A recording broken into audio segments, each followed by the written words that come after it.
តអីនឹងធ្វើទឹកមុខសែតម៉េះសង្សារសំបែកមែនមានណាតែគ្រាន់ថាទិញនាឡិកាតនប្រម៉ូសិនគេហ្នឹងណាប៉ុណ្ណឹងក៏ពិបាកចិត្តដែរមកខ្ញុំប្រាប់ទោះផុតកំណត់ថ្ងៃ Valentine Day នឹងចូលឆ្នាំច័ន្ទនេះក៏ដោយក៏ T3 Smartwatch នៅតែមាន promotion ដែរចាប់ពីថ្ងៃទី28ខែកុម្ភៈឆ្នាំ2026នេះដែរអូមែនតើមែនអញ្ចឹងនាំទៅហាងហ្មងចឹងបងចោះសម្រាប់ model មួយនេះនាឡិការបស់ស្រីមែនអាហ្នឹងចាហ្នឹងហើយបងស្អាតណាស់រកទិញឲ្យសង្សារមួយសិន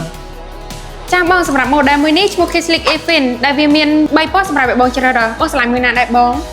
មើលទៅខ្ញុំឆ្លាញ់ពណ៌សនេះហើយនេះតា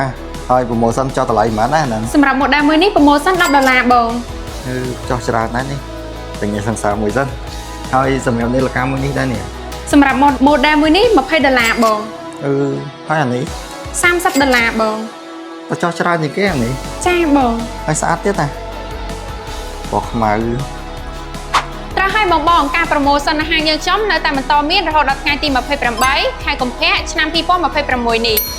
សំខាន់ទទួលបានការចាប់កដោដល់ស្រស់ស្អាតឥតគិតថ្លៃថែមទៀតបងនៅចាំដល់ពេលណាទៀតប្រយ័ត្នសេះដូចបងមិញណា